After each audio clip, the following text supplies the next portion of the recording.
Why is nobody talking about the origin of Afa Ugiri or Igba Afa as we commonly call it? In the earliest days, when the earth was still young and the mysteries of existence were yet to be fully understood, the great spirit of divination, Nne Agwo, decided to descend from the realm of the gods to live among mankind. She took on the form of an elder woman, wise beyond measures, with eyes that seemed to hold the secret of the universe. Her presence was calming, her aura powerful, and it wasn't long before the words of her extraordinary knowledge spread wide and far. The very first village she chose as her home was a small, humble community nestled within a large forest. The people of this village had many questions about life, the future, and the unknown. They came to Nnagu seeking answers to the deepest mysteries of their existence. Whatever question the people had, whether it was about the health of a child, the success of a harvest, or the fate of a loved one, Nnagu provided insights that were unfailingly accurate and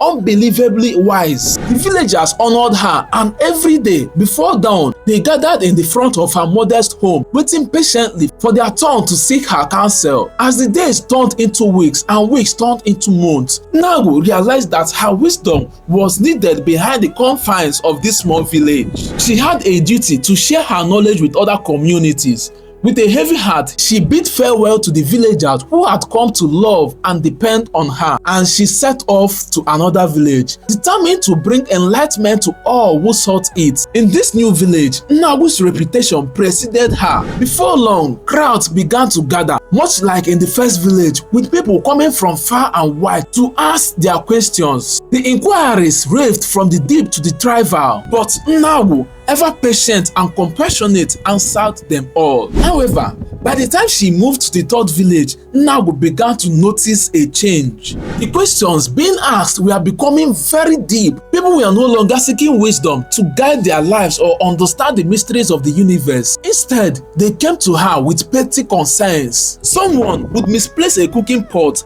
and come to ask her where it could be found. Another would lose a piece of cloth and come to ask her who had taken it. The depth and seriousness of their inquiries had faded, replaced with trivialities and superficial curiosities. Nnagu grew tired. She realized that while mankind's curiosity could be wide and vast, it was often misdirected. She had come to share her mystical wisdom, yet the people were more interested in unimportant matters. It was clear to her that living among them in the flesh was no longer sustainable. She had to find a way to leave her wisdom behind so that it could be accessed by those who truly needed it, without her physical appearance. And so one day, Nnagu decided it was time to depart from the world of men. She allowed her mortal form to age rapidly, and as the villagers watched, her once vibrant body grew old and frail. But before she passed on, she summoned the elders of the village and gave them clear instructions. When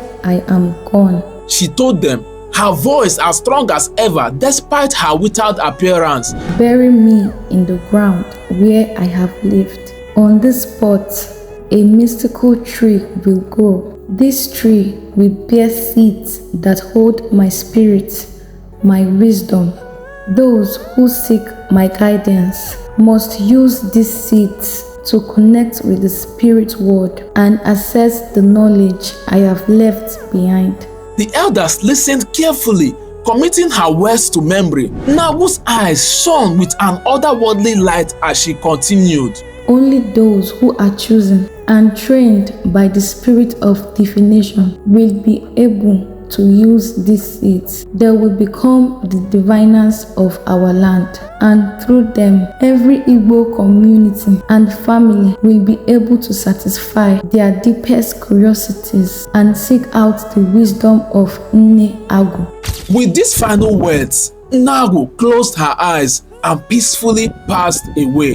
The villagers mourned her loss deeply, but they followed her instructions to the letter. They buried her in the exact spot she has chosen, and through to her words, a mystical tree began to grow there. This tree, known as Ugiri tree, bore seeds that were unlike any other. Their seeds became the sacred tool of divination, known as Afa Ugiri. As time passed, Those who were chosen by the spirit of Unnagu were trained in the ancient arts of divination. These diviners became the most respected members of their community, sought after for their ability to connect with the spirit of Unnagu and retrieve the wisdom hidden within the Afa Ugiri seed. Through them, the legacy of Unnagu lived on, and her wisdom spread across the entire Igbo land. To this day, the Afa Ugiri remains a very sacred symbol of divination in Igbo culture.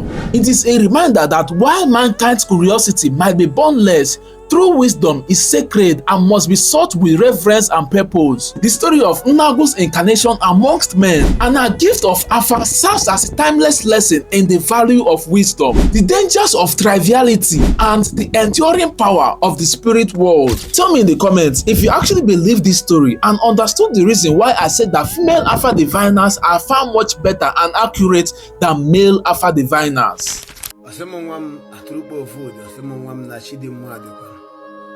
Asemu nwa ma ya gbadokwa na atụrụ kpọkara asemu nwa ma ukwu si ya ike na